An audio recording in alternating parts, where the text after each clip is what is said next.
Hi, everybody. Dave Clark, InspectCheck.net. Today, we're going to talk about software tutorial video number 10 in our series. I'm going to talk about three things: data collection, categories, and subcategories, description and explanation of condition, EOC comments, we call them, category, subcategory, section completion buttons. So we're going to go through this, and hopefully we'll clarify any questions you have on that. Okay, so we open this report that's almost done, but not quite done yet. And we just want to talk a little bit about some of the way that we collect the data. So right now we're showing the contract. We do have overview. So in attendance, I already put cloudy, occupancy, and we could say vacant. And anything you want to put in there, maybe I can spell it right. Anything you want to put here. So let's go to the roof system. We see that everything else is done, and so it's checked in green. So we know that there's two things left here in the roof, and then these are our categories at the top. That tells us there's two left.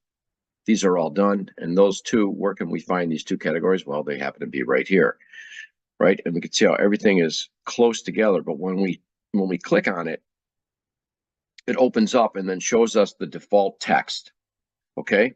So this is InspectCheck's default text here, but you can add whatever you want, right? So you can add, a single ply membrane. We might put rear addition because that's where it was noted.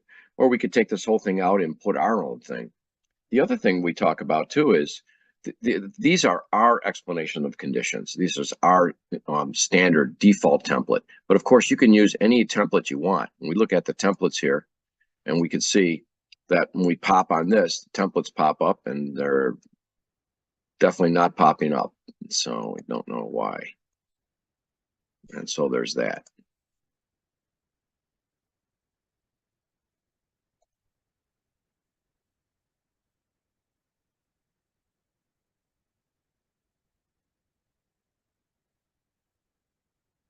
So all we have to do is click on a template here, and all the different templates that we have. None are default is what we're using right now, but we could change that. Again, we've talked about this before, and we said the best time to do that is when you're starting a report. If you do it after you've completed a report like this, you have to go back and find everything you checked and then uncheck it. And then when you recheck it, it'll be with the new default, or with the new template, I mean.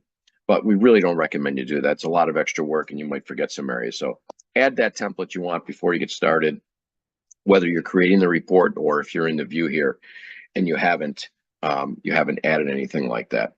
A lot of our text is automatically included in the report. The text is based on the template you choose, and you could edit the text for the report.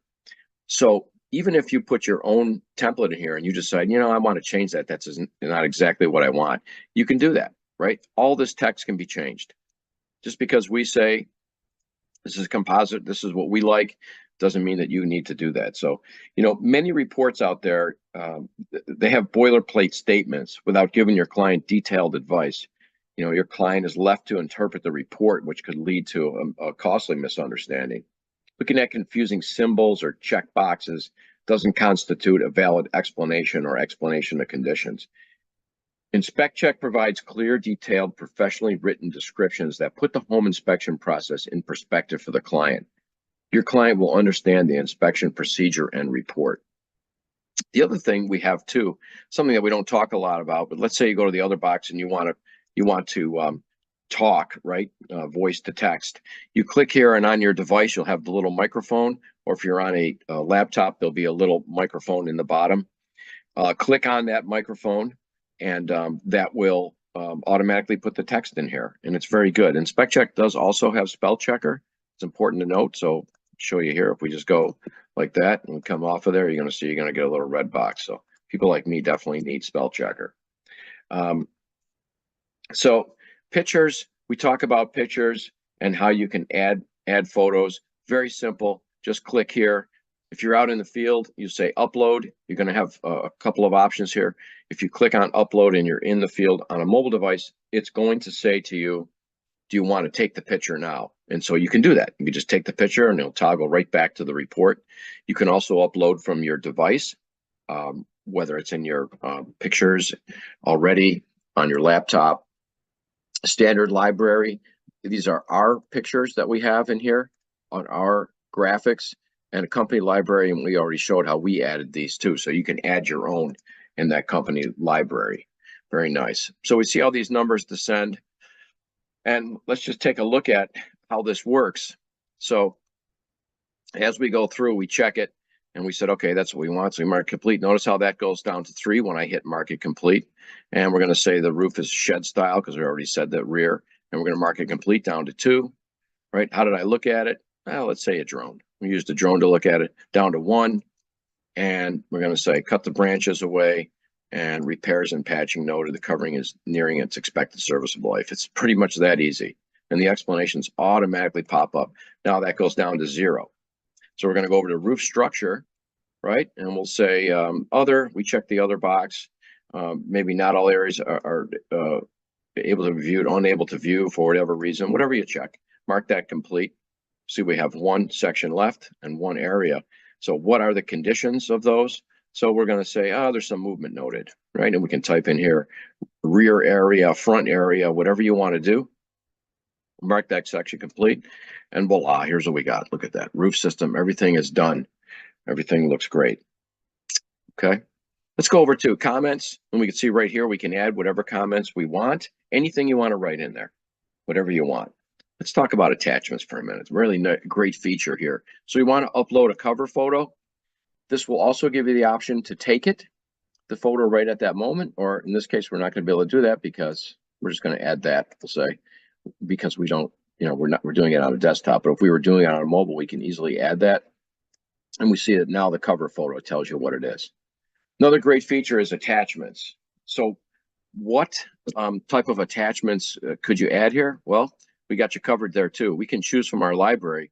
And let's say, electric service, for instance, and we have an issue with knob and tube wiring, or we have the new aluminum wiring, or repairing aluminum wiring. One of my favorites. I use this one all the time.